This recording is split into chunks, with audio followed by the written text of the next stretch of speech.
안녕하세요. 유상민 목사입니다. 오늘은 날이 잔뜩 흐렸습니다. 비 예보가 있었지만 비는 오지 않았습니다. 내일부터는 다시 추울 것이라고 합니다. 겨울이니 추운 게 정상인데 그래도 막상 추워질 것이라고 하면 왠지 긴장이 조금 됩니다. 요즘 제가 하는 일이 조금씩 밀리고 있습니다. 하루 중 허투루 보내는 시간이 많지 않은데 그래도 시간에 쫓기는 것을 보니까 지금은 선택과 집중을 할 때가 아닌가 하는 생각이 듭니다. 다 잡으려 하면 다 놓치게 된다는 말이 있잖아요. 마찬가지로 지금 제가 무엇인가를 포기하지 않으면 결국 아무것도 얻지 못할 것이라는 생각이 듭니다. 어떤 것을 내려놓고 어떤 것에 집중할지 지혜와 결단이 필요한 순간입니다. 오늘 말씀 보시겠습니다.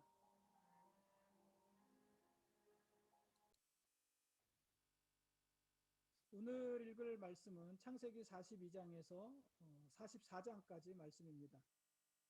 7년 풍년은 이미 지나갔습니다. 그리고 흉년이 시작된 지도 벌써 2년째입니다. 애국과 가나안 땅의 곡식은 다 떨어졌습니다. 다만 요셉이 비축해 놓은 곡식만이 창고에 차고 넘쳤습니다. 야곱의 집에도 당연히 곡식이 떨어졌습니다. 그래서 야곱은 아들들을 애굽으로 보냅니다.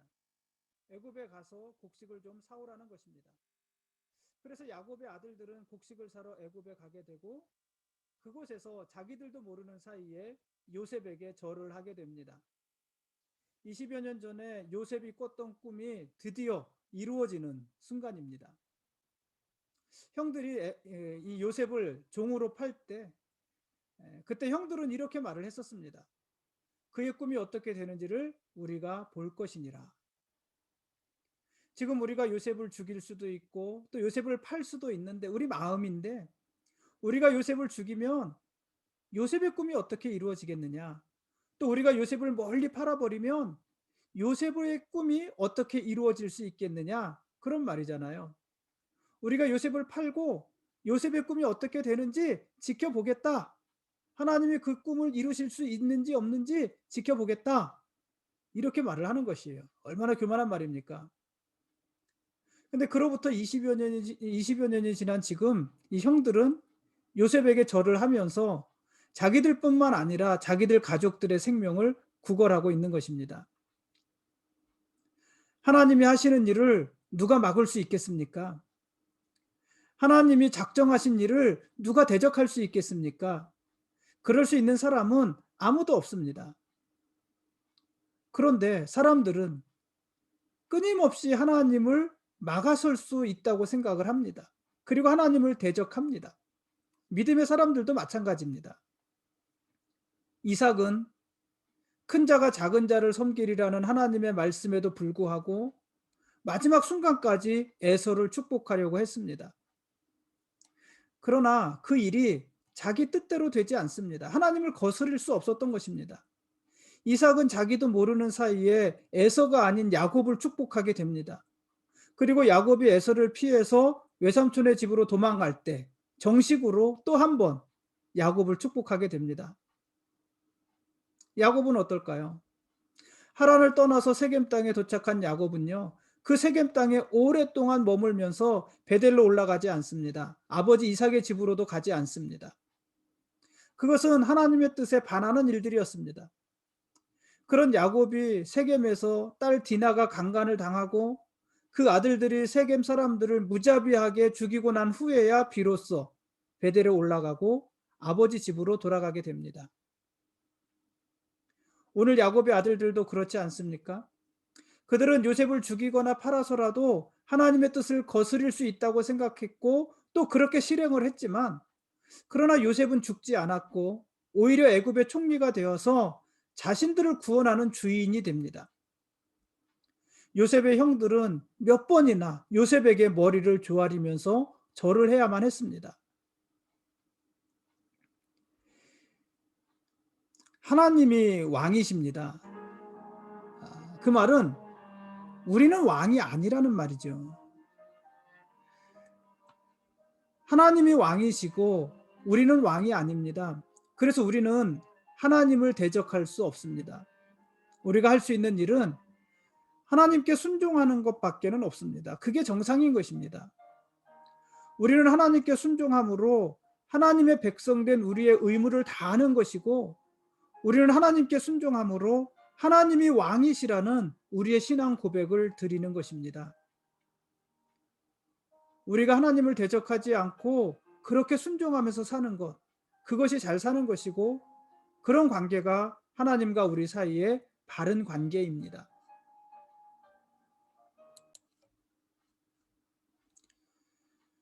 야곱은 평생 엉뚱한 것을 붙잡고 그것에 집착하면서 살았던 아주 대표적인 사람입니다. 야곱은 태어날 때 형 에서의 발꿈치를 꽉 잡고 태어났잖아요. 그 후에 야곱은 장자의 명분에 집중했고, 나중에는 라헬을 향한 사랑에 목말라 했습니다. 이 야곱은 평생 부자가 되고 싶어 했고, 또 그래서 아주 교묘한 방법으로 외삼촌의 양떼를 자기 것으로 만들면서 부자가 되기도 합니다. 야곱은 12아들 중에서 라헬이 낳은 요셉을 특별히 더 사랑하고 그에게 집착했습니다. 요셉을 잃은 후에는 역시 라헬이 낳은 아들 베냐민을 사랑하고 그에게 집착했습니다. 그런데요, 야곱이 집착하면서 붙잡았던 것은 사실 그에게 아무것도 보장해 주지 않았습니다. 야곱이 붙잡았던 것들은 사실 다 허무한 것들이었습니다. 야곱이 장자의 명분을 붙잡았는데, 이 장자의 명분이란 것은 영적인 것이었잖아요. 야곱은 장자의 명분을 붙잡고 장자의 명분을 얻습니다. 그 아버지 이삭이 야곱을 축복합니다. 장자로서 축복하는 것입니다. 그런데 아버지의 축복 기도를 받은 후 야곱의 손에 남은 것은 뭐밖에 없습니까? 여행자의 지팡이밖에는 없었습니다. 그것 외에 아무것도 없었고, 오히려 부자는 누가 됐냐면 에서가 더 부자가 되죠. 야곱이 사랑했던 라헬은 야곱의 곁에 오래 머물러 있지 않았습니다. 라헬은 둘째 아들 베냐민을 낳다가 죽고 맙니다. 야곱은요, 제법 많은 재물을 모아서 부자가 됐지만 흉년이 오래되고 나니까는 자기가 가진 재물로는 쌀 한 톨도 살 수가 없었습니다. 그게 다 누구 마음이었어요? 애굽 총리 마음이었기 때문에 그렇습니다. 돈이 있어도 쌀을 살 수 없었고, 그 많은 돈도 쌀 한 톨에도 미치지 못하는 하찮은 것이었다 하는 말입니다. 요셉은 이미 야곱의 곁에 있지 않았고, 야곱이 마지막까지 집착하며 붙들었던 베냐민도 포기할 수밖에 없는 상황이 왔습니다. 애굽의 총리가 베냐민을 부른 것입니다. 그래서 야곱은 결국 베냐민도 포기합니다. 창세기 43장 14절에 보면 야곱은 베냐민을 애굽으로 보내면서 이렇게 말을 합니다. 내가 자식을 잃게 되면 잃으리로다. 베냐민을 포기하고 내놓게 되는 것입니다. 그런데요, 야곱이 베냐민을 포기하는 순간, 베냐민에 대한 집착을 내려놓는 순간 요셉을 만날 길이 열립니다. 이게 또 재밌지 않습니까?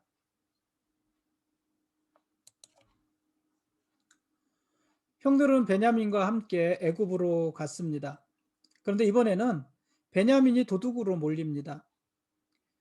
애굽의 총리는 자기의 은잔을 훔쳐간 베냐민을 종으로 삼겠다고 합니다.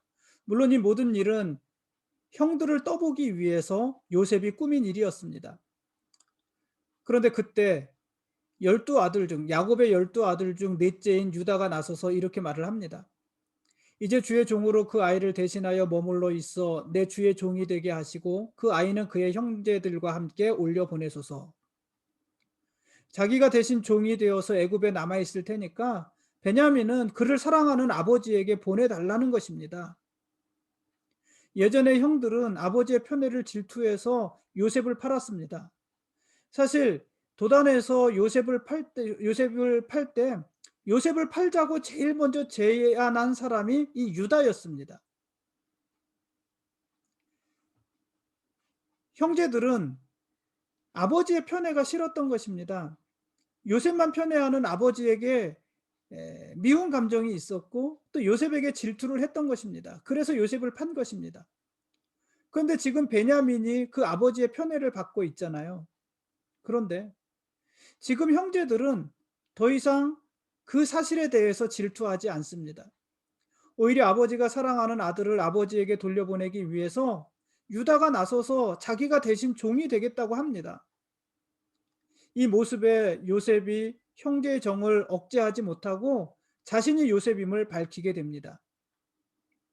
그렇게 해서 이제 야곱의 70명의 가족들이 애굽으로 내려올 준비가 다 되는 것입니다.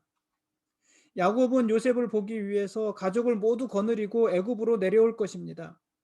그리고 이때부터 야곱의 아들들은 생육하고 번성하면서 큰 민족을 이룰 것이고, 하나님께서는 그들을 불러내서 하나님의 나라인 이스라엘을 세우실 것입니다.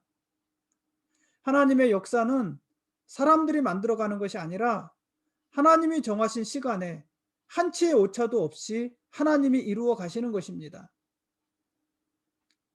야곱의 가족들이 애굽에 내려간 지 400여 년 후에 이스라엘은 출애굽하게 되고, 그리고 광야에서 40년을 보내게 됩니다. 이스라엘이 광야에서 보내는 40년은 하나님의 시간에 적응하는 기간이었습니다. 하나님이 가라는 시간에 가고 하나님이 멈추라는 시간에 멈추는 것을 훈련하는 것입니다. 연습하는 것입니다. 어떨 때는 1년 이상 광야에 멈추어 있어야만 했고, 어떨 때는 짐을 푼 지 하루 만에 다시 길을 떠나기도 해야만 했습니다. 그게 하나님의 시간이었습니다. 이스라엘은 그 하나님의 시간에 적응해야만 했습니다. 그것을 광야 40년 동안 훈련하는 것이었습니다. 이스라엘은 그렇게 하나님의 시간에 순종하고, 하나님은 당신이 정하신 시간대로 이스라엘 나라를, 하나님의 나라를 세워 가시는 것입니다.